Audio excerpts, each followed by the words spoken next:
ہندوستان کی آزادی میں جب مسلمانوں کا کوئی یوگدان ہے ہی نہیں تو مسلمانوں کو تو پاکستان چلے جانا چاہیے۔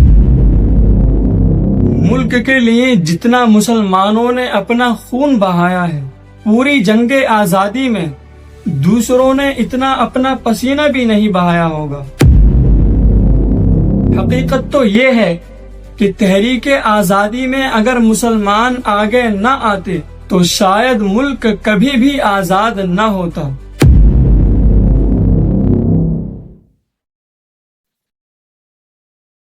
15 اگست کے موقع پر جو آزادی کی تاریخ بیان کی جاتی ہے وہ بہت ہی توڑ مروڑ کر بیان کی جاتی ہے۔ آج علماء اور مسلمانوں کی قربانیوں کو نظر انداز کیا جا رہا ہے اور یہ بتانے کی کوشش کی جا رہی ہے کہ اس ملک کی آزادی میں صرف ایک طبقے کا حصہ ہے، اور لوگوں کا برین واش یہاں تک کر دیا گیا ہے کہ جب مسلمانوں کی قربانیوں کا ذکر کیا جاتا ہے تو لوگ حیرت اور تعجب سے سوال کرتے ہیں کہ کیا سچ میں ایسا ہوا ہے؟ آج 1857 سے 100 سال بعد تک کی تاریخ تو بیان کی جاتی ہے، لیکن 1857 سے پہلے کی 100 سالہ تاریخ کا کوئی ذکر نہیں کرتا۔ سچ تو یہ ہے کہ مسلمانوں نے ہی سب سے پہلے اور سب سے زیادہ اس ملک کو آزاد کرانے کی کوشش کی۔ 1757 سے لے کر 1907 تک تقریباً 150 سال مسلمانوں نے تنہا انگریزوں کا مقابلہ کیا۔ ملک کی آزادی کے لیے مسلمانوں نے پھانسی کی سزا کو قبول کیا، کالے پانی اور مالٹا کی جیلوں میں قید و بند کی سزاؤں کو برداشت کیا، مگر تحریک آزادی سے دستبرداری کے لیے آمادہ نہیں ہوئے۔ 1757 میں انگریزوں کے خلاف آواز اٹھانے والے سب سے پہلے مجاہد نواب سراج الدولہ تھے۔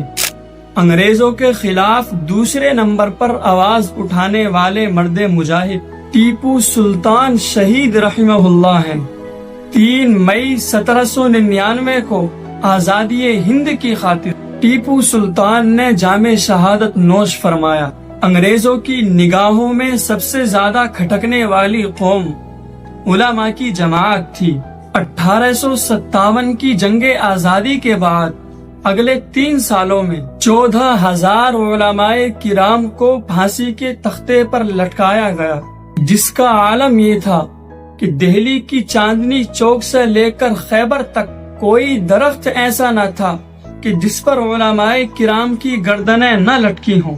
انگریزوں کے خلاف سب سے پہلا فتویٰ جاری کرنے والے حضرت شاہ عبد العزیز رحمہ اللہ تھے۔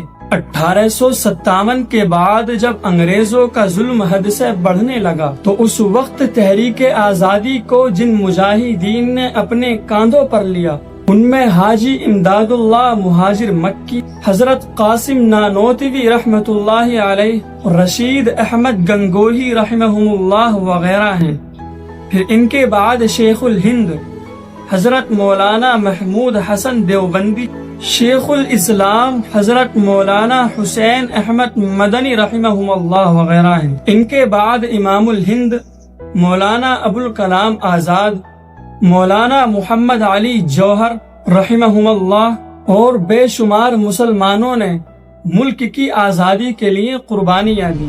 سن 1907 کے بعد مسلمانوں نے مہاتما گاندھی اور برادران وطن کو اپنے ساتھ لیا تاکہ دیش کے سبھی لوگوں کو اپنے ساتھ ملا کر انگریزوں پر آخری وار کیا جا سکے، اور بالآخر بے انتہا قربانیوں کے بعد 14 اگست 1947 کی رات کو ہندوستان کی آزادی کا اعلان کیا گیا، اور ان سبھی شہداء اور مجاہدین کو سلام پیش کرنے کے لیے ہندوستان میں ہر سال 15 اگست منائی جاتی ہے۔